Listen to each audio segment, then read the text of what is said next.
This is the forbidden derivative method part 2. Now in the first video I showed you the forbidden derivative method using the power rule. That's basically what it is. Now I showed you how to do it with just normal numbers. Now this time I'm going to show you how to do it with fractions and square roots because it gets a little bit more confusing. Now if we have a fraction like let's say 5 divided by x, okay? How are we going to use the power rule? Well, you can think of x being divided as x to the power of -1, okay? And look, in this case scenario, it has no coefficient, -1, and this is technically 1 is the coefficient here because it has nothing else. -1 times 1 is -1 x, and then we're going to subtract 1 from -1, which would get us -2. So technically we have -1 x to the power of -2, and this is all divided by 5.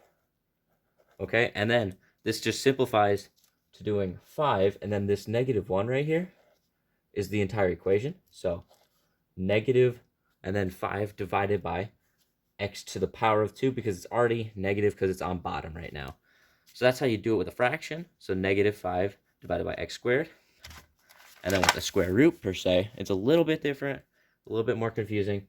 With a square root, like x minus 4, we can think of this actually as x minus 4 to the power of 1/2 because 1/2 is a square root. And so what we do now is if we think about it, we just put x by itself for now, 1/2. In this case, it has no coefficient but 1 technically that's hidden. So what's 1/2 times 1? Obviously 1/2. And then we have x, and then we subtract 1 from 1/2, which is a little confusing, but that's -1/2. So we technically have 1/2 x to the power of -1/2. Now negative means it's on bottom, which means we'll have 1 divided by, and then obviously we have x minus 4 here, so x minus 4 to the power of 1/2, which just means that it's the square root. But it's going to be normal 1/2 because we're already on bottom, and then 1/2 here is timed x, so that means 2 times this because the 1 would be up here. This is 1 right here, and then this is the half here. So technically we have 1/2 right here, and then if you look at it, then we put the x minus 4 on the bottom to the power of 1/2. If you want to be a little bit more exact, you can do 1 divided by 2 times the square root of x minus 4.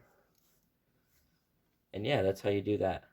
Now, obviously, with a little bit of a harder problem, like let's say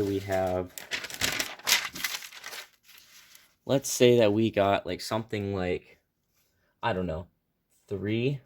Like let's do 1 divided by 3x squared. So 1 divided by, let's do 1 divided by 3 times the square root of x, okay?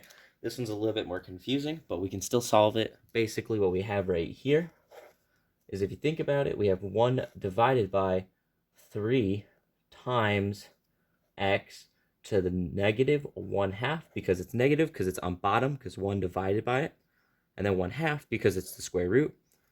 What's 1/2 times 3?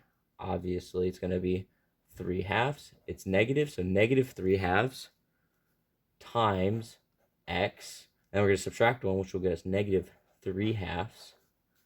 And then what this technically correlates to is this 1 on top is now going to become a 3 divided by -2, and then x is going to be to the power of -3 divided by 2.